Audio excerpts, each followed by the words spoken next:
different way. And I want to specifically look at the suggestion that has been done by SRC for the raising the salary, Mr. Speaker, of the senators and members of parliament, Mr. Speaker.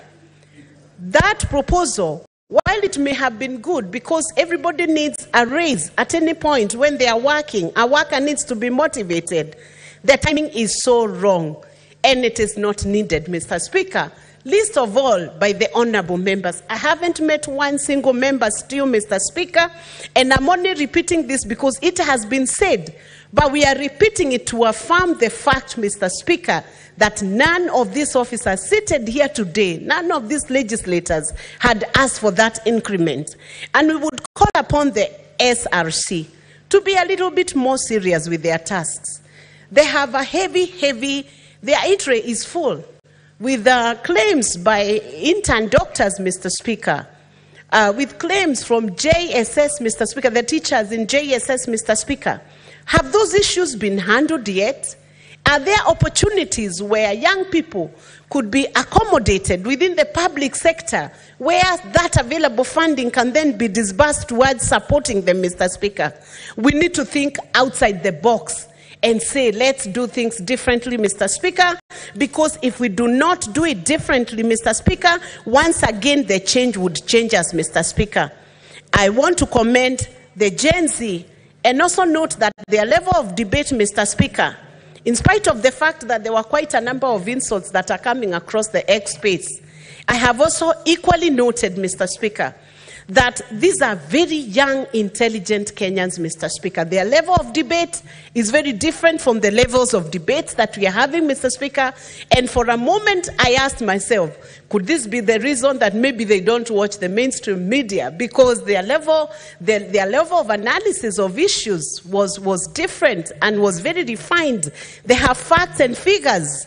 There is nothing you would tell them about who was given which tender, Mr. Speaker. They are able to analyze for you from county number 1 to county number 47, how many tenders have been awarded by each county, who has been awarded, which companies have been awarded, who owns those companies.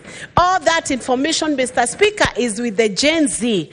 I must commend the level of transparency, because it's only when we are transparent and open with ourselves and with the systems and with the processes that change will begin to sweep across the whole nation, Mr. Speaker. All I want to persuade now, Mr. Speaker, to the Genz and to the people of Kenya, we have a nation. Many of us do not have an alternative to our nation, our statehood here. We belong to Kenya, Mr. Speaker. We are Kenyan citizens, Mr. Speaker. We do not even have dual citizenship, some of us. We have no other home except this home called Kenya. And Mr. Speaker, Kenya has been like a labor ward for many nations in this region, especially in the Great Lakes region, Mr. Speaker. And we must preserve our nationhood. We call for peace. We call for the end of the demonstrations, Mr. Speaker, and we allow dialogue to happen. We allow an opportunity for us to sit together.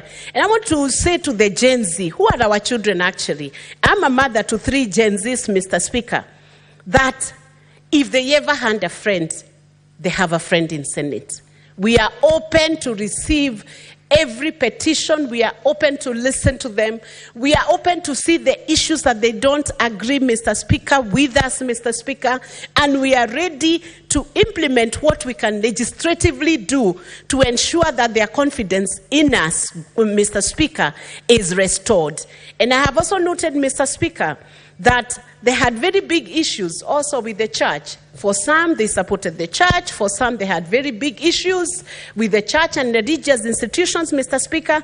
And that has also now called for change in the way we conduct public officers, conduct their business with religious bodies, Mr. Speaker, so that if the fundraisers are causing so much trouble and so much drama, then, Mr. Speaker, it is time for us to rethink our position on on how we handle that.